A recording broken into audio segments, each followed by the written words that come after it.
Bismillahirrahmanirrahim. Assalamualaikum warahmatullahi wabarakatuh.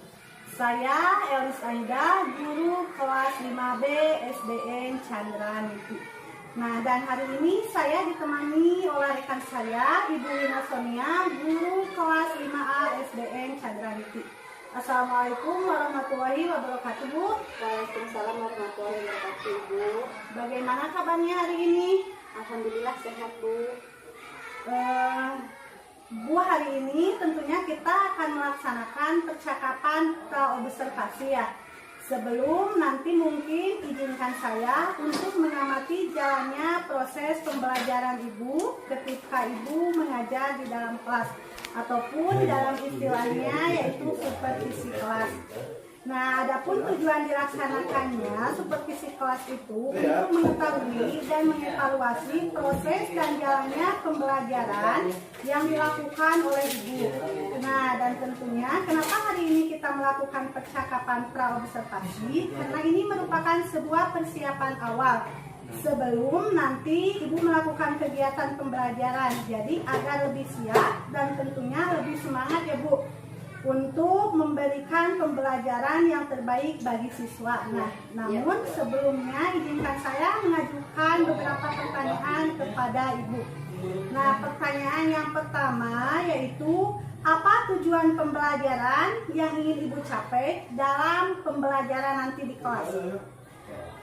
Baik, Ibu, kebetulan untuk pembelajaran nanti ketika pelaksanaan observasi di kelas, saya akan menyampaikan sebuah materi tentang krisis energi. Tujuan pembelajarannya itu mendeskripsikan adanya ancaman krisis energi yang dapat terjadi dalam kehidupan sehari-hari, kemudian mengemukakan ide-ide mengenai upaya individu maupun kolektif yang dapat dilakukan untuk menghemat penggunaan energi.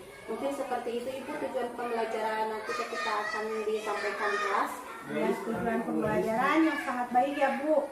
Kemudian yang kedua, apa sih area pengembangan yang memang ingin Ibu capai dalam pembelajarannya?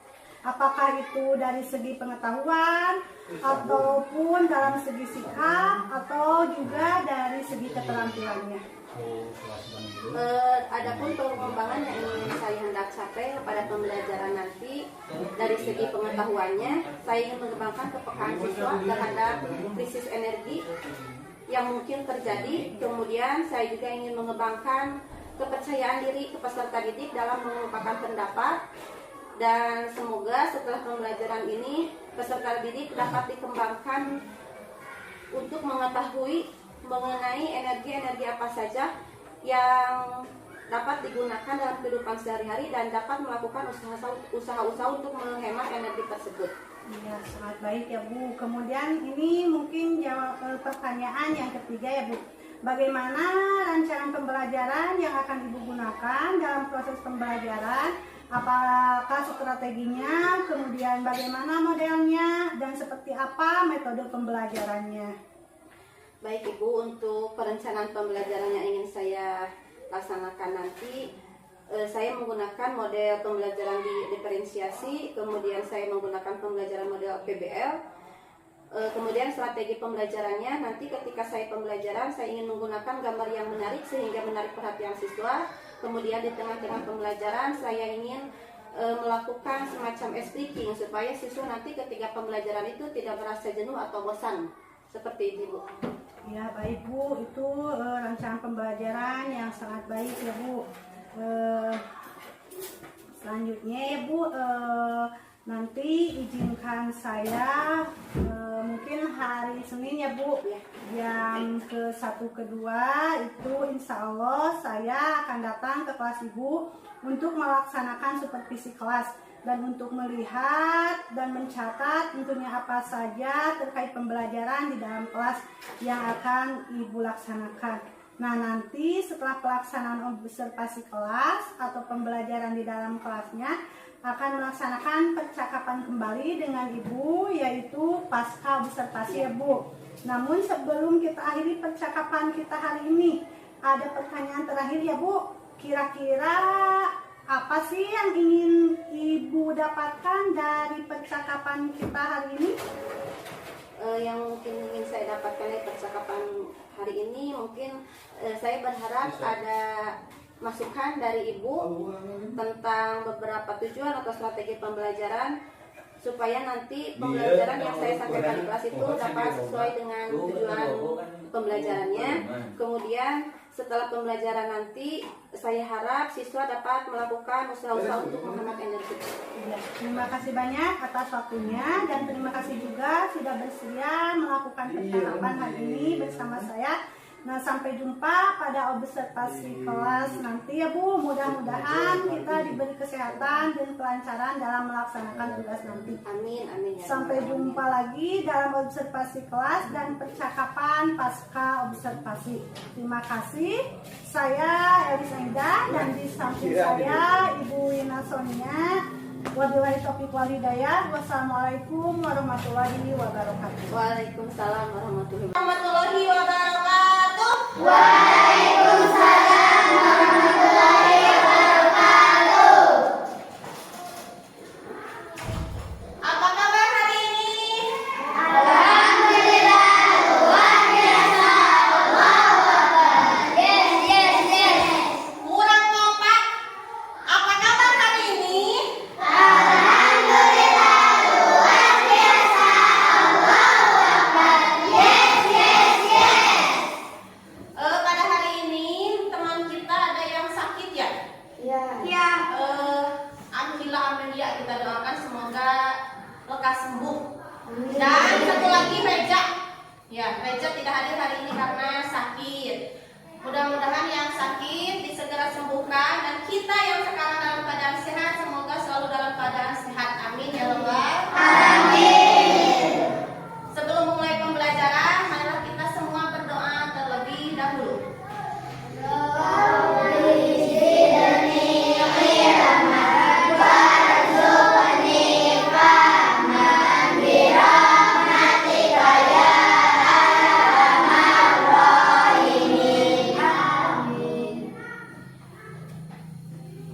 Pada hari ini, Ibu akan bertanya terlebih dahulu sebelum menyampaikan tujuan pembelajaran. Apa yang ada di benak kalian tentang krisis energi? Apa itu krisis? Buruk? Apalagi? Masalah? Apalagi? Krisis? Tidak dalam baik-baik saja, keadaan darurat. Itu katanya krisis energi, berarti energinya tidak dalam baik-baik saja. Kemudian darurat energi. Terus tadi itu Haikal menjawab apa? Masalah energi. Itu katanya krisis energi. Nah, pada pembelajaran kali ini tujuan pembelajarannya kita akan mengidentifikasi. Kita akan mengidentifikasi apa itu krisis energi. Kemudian penyebab dari krisis energi. Selanjutnya, Ibu ingin pada pembelajaran kali ini kalian berani menyampaikan pendapat ketika dalam proses pembelajaran terkait dengan krisis energi.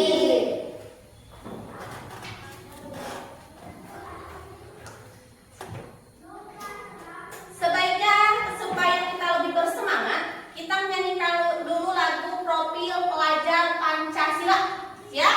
Siap. 1, 2, 3. Belajar Pancasila, beriman dan bertakwa pada Tuhan Yang Esa dan berakhlak mulia, berkebinekaan global, gotong royong mandiri, kreatif dan bernalar kritis.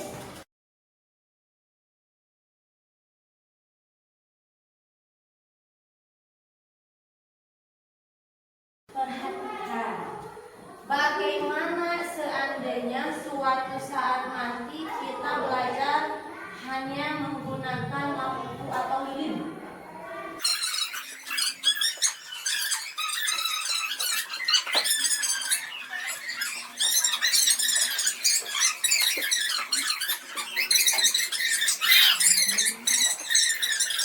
Beberapa tempat ini baterai habis,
Bisa pertanyaannya. Tuliskanlah beberapa krisis energi yang terjadi di lingkungan sekitarmu. Krisis energi air, krisis energi listrik, dan krisis energi minyak. Apa saja usaha yang dapat dilakukan untuk menghemat energi? Setelah menggunakan air, sebaiknya keran yang dipakai tadi dimatikan. Setelah memakai kipas angin, harus dimatikan lagi. Tidak menghambur-hamburkan minyak. Bagus. Kasih tepuk wow. Kasih W, kasih O, kasih W. Wow, keren. Wow, keren. Bagus. Duduk kita satu lagi. Kelompok tadi kelompok 3. Yang tolong.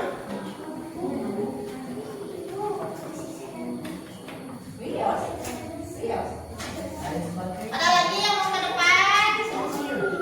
Kelompok 5 yang mau udah kelompok 3.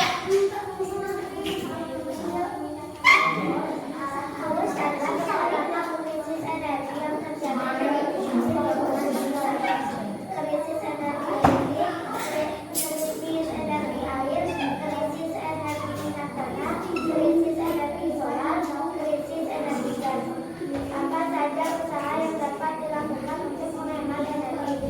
Mematikan lampu di siang hari, mematikan keran setelah dibuka air, setelah memakai kipas dimatikan lagi. Setelah memakai kipas angin namanya. Dan kasih tepuk wow. Kasih W, kasih O, kasih W.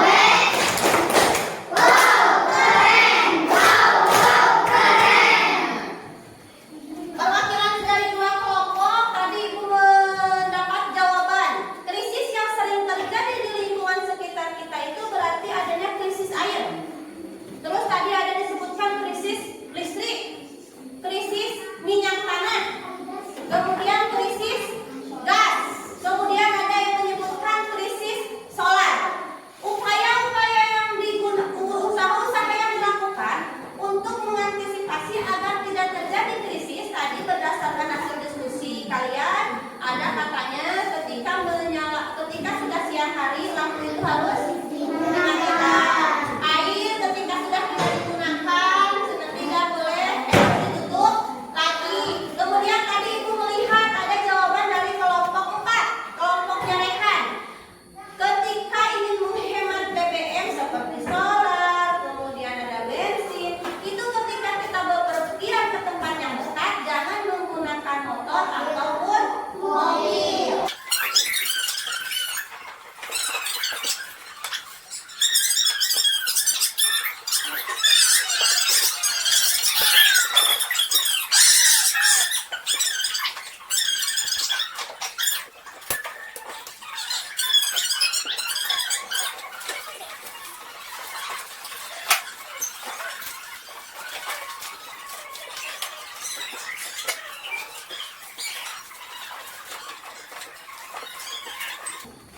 Listrik sangat mendominasi di rumah kita pada umumnya.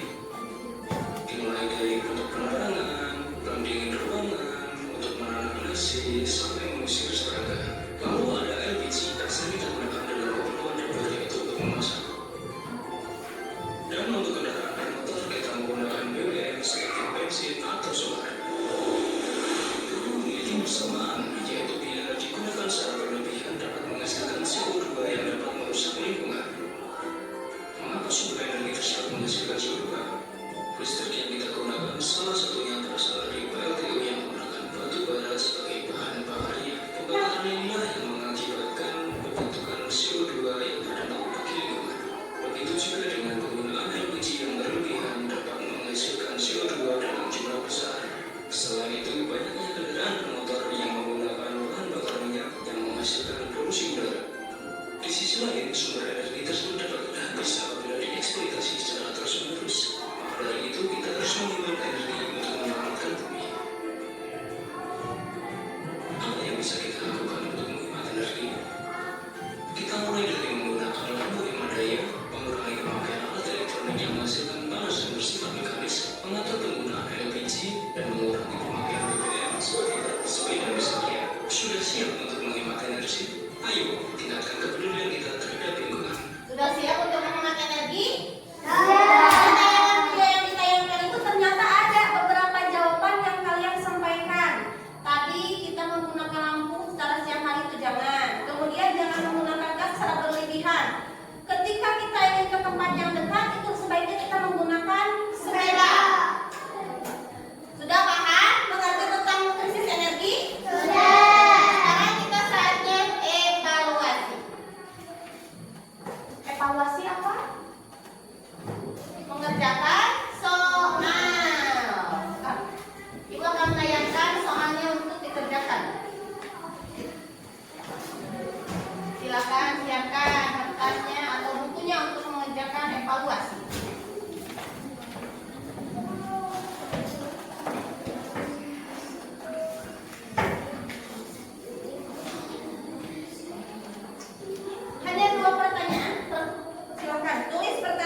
bersamai Ibu Elis dalam kegiatan pasca observasi di modul 2.3. Terima kasih saya ucapkan kepada rekan sejawat dari SD Canggianiti, dari SD-nya Ibu Elis yang mari kita buka kegiatan pasca observasi ini dengan bacaan basmalah.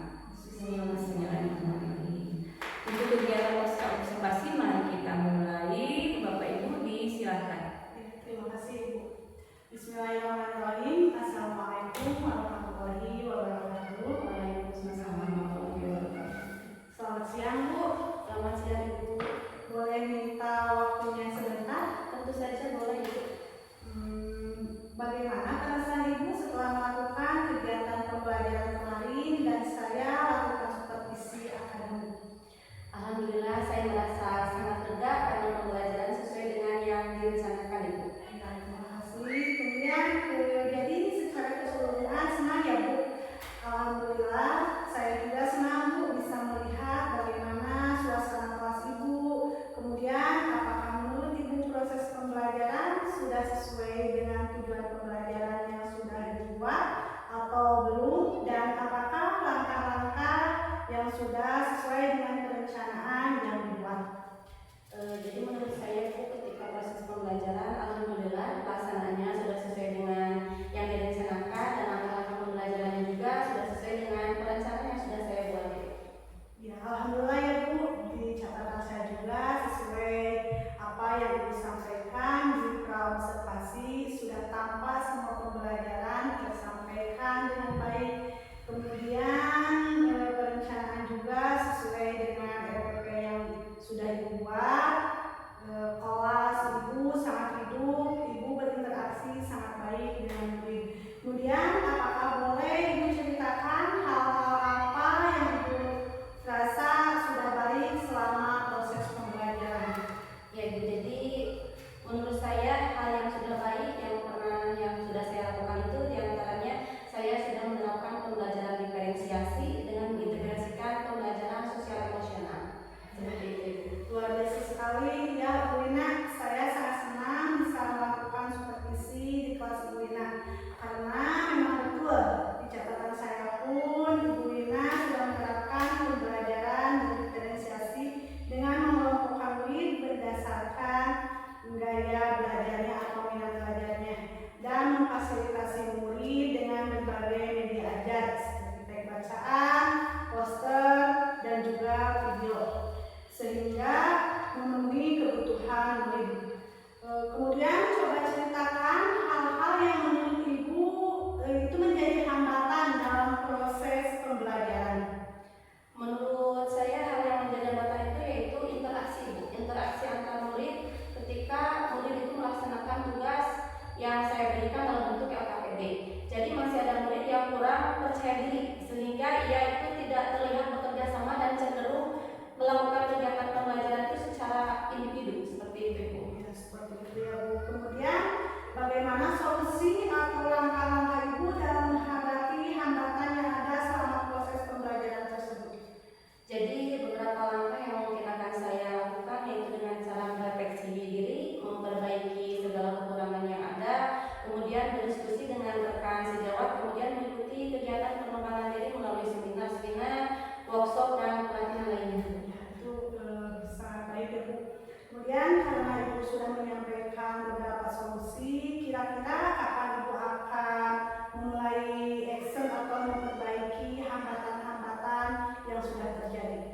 Insya Allah rencananya saya akan menerapkannya perencanaan itu di pertemuan pembelajaran selanjutnya Ibu. Ya, luar biasa Ibu.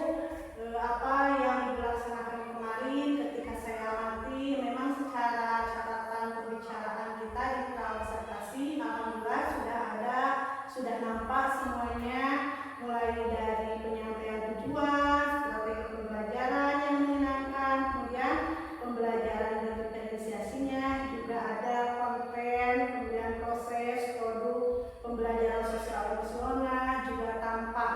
Kemudian langkah-langkah pembelajarannya muncul sesuai dengan model pembelajaran.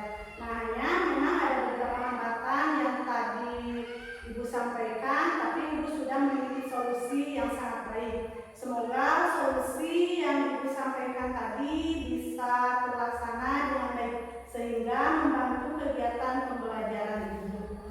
Nah, cukup itu pertanyaan yang saya sampaikan hari ini ya Bu. Saya ucapkan terima kasih karena Ibu sudah bersedia untuk saya observasi. Terima kasih sudah membersamai saya dalam kegiatan supervisi akademik. Wassalamualaikum warahmatullahi wabarakatuh. Waalaikumsalam warahmatullahi wabarakatuh. Demikian kegiatan pasca observasi yang sudah dilaksanakan antara Ibu Elis sama Ibu Wina. Sungguh sangat luar biasa untuk penerapan pembelajaran berdiferensiasinya yang terintegrasi dengan secara emosional ya. Itu selamat kepada Ibu Elis yang sudah mau berbagi pengalaman untuk pembelajaran diferensiasinya yang sudah diikuti sama Bu Wina. Mudah-mudahan kedepannya kita bisa melaksanakan lebih lagi ya. Ini hanya belajar, tentunya semangat dan semangat terus untuk tetap mengikuti, tetap belajar. Dan juga kepada Ibu Wina terima kasih untuk mau berbagi dalam kegiatan aksi nyata di modul 2.3. Kita tutup kegiatan pasca observasi ini dengan bacaan hamdalah. Wassalamualaikum warahmatullahi wabarakatuh.